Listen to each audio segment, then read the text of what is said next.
Hello, everyone. Welcome back. If you're new to me, I'm Shu Allegra. I'm the founder of Grace and Hope Consulting, where we empower people to achieve mental and emotional wellness, reach their full potential, and live fulfilling lives. And this year, we are inviting more people, more new and old friends, to this whole conversation about resilience. So I have a new friend with me here today. I'll give him a chance to introduce himself. Lee, you must let us know who you are and what you do. Shu, firstly, thanks for inviting me onto your show and having me. My name is Lee Roebeck, and I'm from Johannesburg, South Africa, and I'm a mindset coach. Awesome, awesome. Thank you so much for being here. So I'm originally from Brazzaville, Congo, more like West Central Africa. And so it's always good to have, people from, from the motherland, so thank you for being here. And I know you have a powerful story that, really speaks volumes in terms of resilience. So do you mind just kind of sharing that with our audience? Sure. So way back in January 2019, Shu, I was carjacked. I was hijacked here in South Africa. Now, if you know anything about our country, crime is very prevalent here. Carjackings are a common occurrence. And it happened on a Sunday afternoon at about 2:15. It happened at a shopping mall close to where I stay. Well, anyway, I pulled into the shopping center and all the stores were closed because it was a Sunday afternoon. The parking lot was empty, but I pulled in because there was a furniture store and I hopped out of the car to look through these windows at dining tables. So I was window shopping, and the next minute, this gray Volkswagen Golf pulls into the parking lot, blue lights on the dashboard. So I obviously thought it was an unmarked police vehicle, but instantly my intuition, my gut told me something's not right here. So anyway, these guys pulled into the parking lot and they rolled down the passenger side window. And the driver said out of the window, he said, we just got a call that somebody's trying to break into one of the stores here.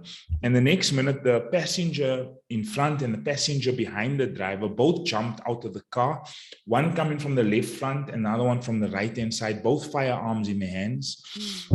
And the guy from the left front comes up to me and he starts tapping my pockets and he says, Shu, he says, where's your car keys? And I say, it's here in my right pocket. So they then took the keys, he took the keys out of my pocket, and these two guys then proceeded to bundle me into the trunk, into the boot of my car. Now, I was driving a little Volkswagen Polo that Sunday afternoon.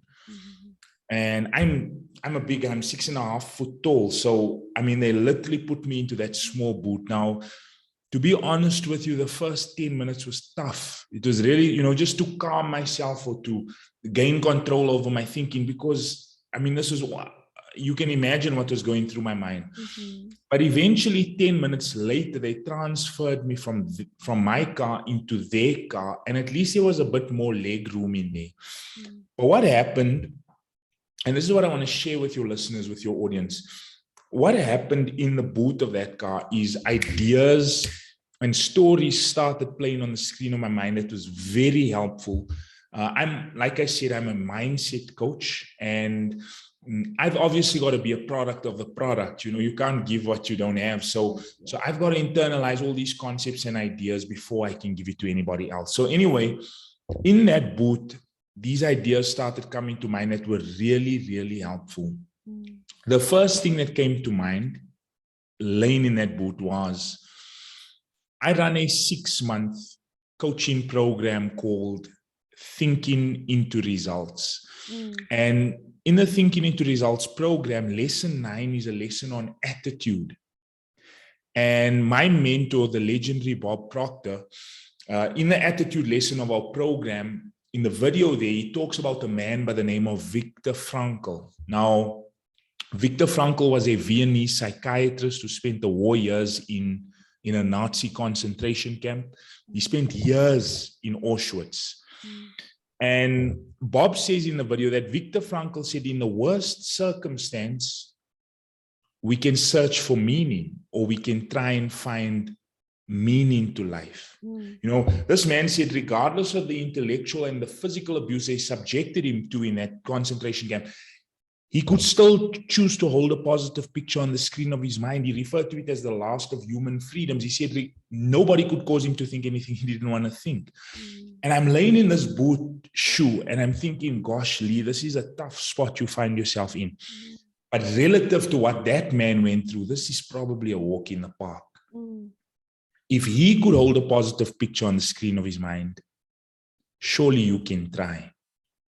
So that was the first thing that came to mind. The second thing, and if you're listening to this and you've got a pen and paper in front of you, these 3 steps I'm going to give you next, I want you, and you're going through something particularly challenging, I want you to write these 3 steps down because they're absolute gold.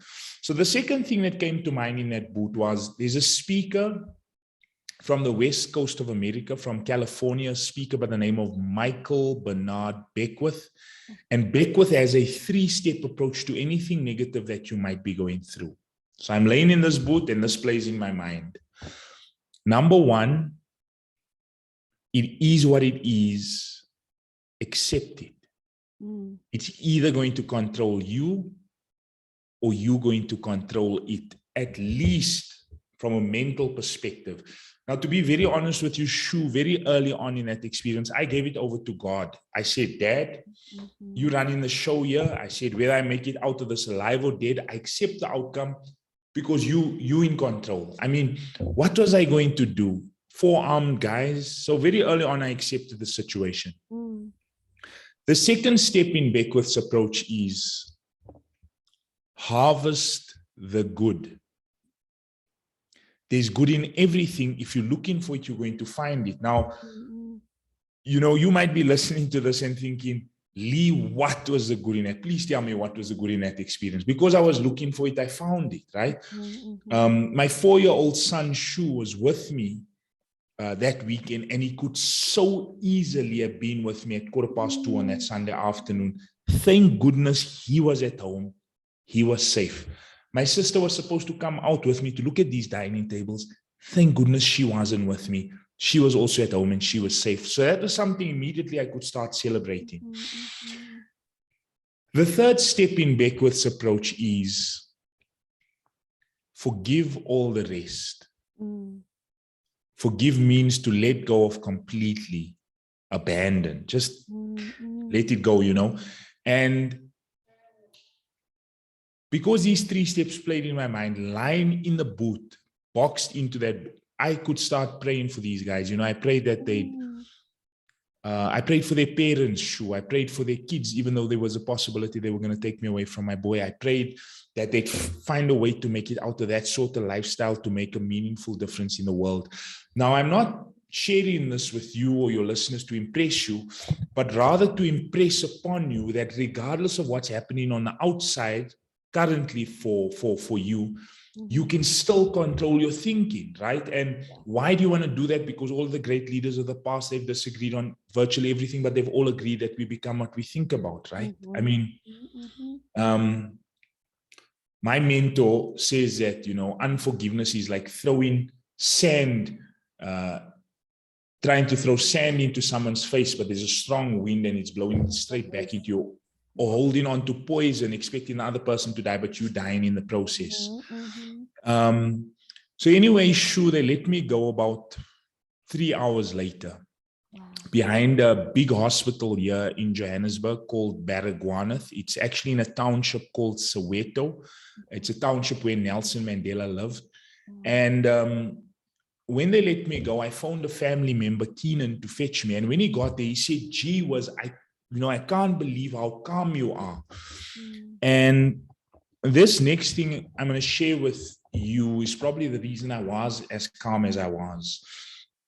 I was part of a group of about 25 mindset coaches and speakers from all around the world. And we met, you know, every day on a Zoom meeting. And we had a 90-day challenge. We were rewriting a little short 1.5-page chapter from a book called As a Man Thinketh by James Allen. You familiar with the book? There's a chapter in there called Serenity. And we were rewriting the chapter every day for 90 days. It was a 90-day challenge. If you miss one day, you got to start back at day 1 again. Wow. And I joined the group on the 24th of October, 2018. So by the 13th of January, when this incident happened, I'd been impressing self-control, calmness, equanimity, the serenity into my subconscious mind. And that is probably the reason I was as calm as I was. Now, these three tools that I've just shared with you had me mentally spiraling up in the trunk of that car. I mean, imagine I never had those three tools. I'd have been mentally spiraling down and I'd have jumped out at the back of that hospital, an absolute emotional wreck. Does mindset coaching work? There's absolutely no doubt in my mind that proper elite level mindset coaching definitely does work. It's no rah-rah motivation. We get you up today and you're down tomorrow again. Proper elite level mindset coaching does work. Now, why am I sharing a story with you and with your listeners? I think because right now all around the world, there's a lot of negativity and fear. I mean, with the pandemic and what we've been experiencing the past few years,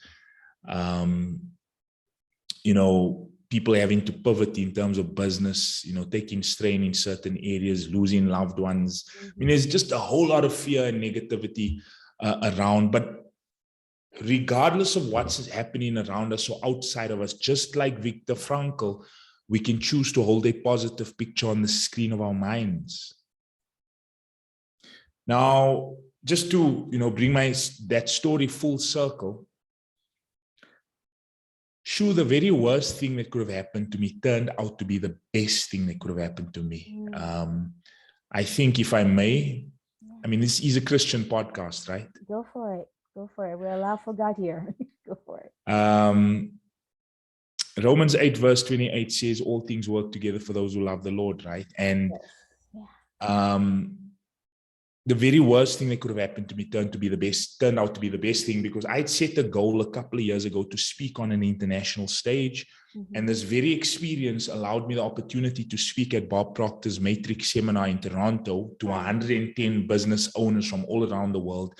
And literally the realization of a goal or a dream I had in my heart for many years. And Napoleon Hill says it a bit differently. Napoleon Hill is a great author who wrote the book Think and Grow Rich. He says that any adversity, any challenge, any setback brings with it the seed of an equal or greater benefit. So if you're listening to this and you're going through something particularly challenging and you need this inner resilience, or you're being tested, I'd like to ask you, are you focusing on what was done wrong to you, or the struggle or the challenge, or feeling sorry for yourself, or are you trying to work yourself around to the other end? Because it's there, it's in scripture, it's in all these great teachers, philosophies. If the loss is just big, when you work your way to the other side, the win is just so much greater. But you need this inner resilience to work your way to the other side. Yeah. Oh, thank you so much, Lee, for sharing that. And as you were sharing the three things, I was taking notes, and I just wanted to kind of touch back on that. Sure. First one, like you say, it is what it is. Accept it.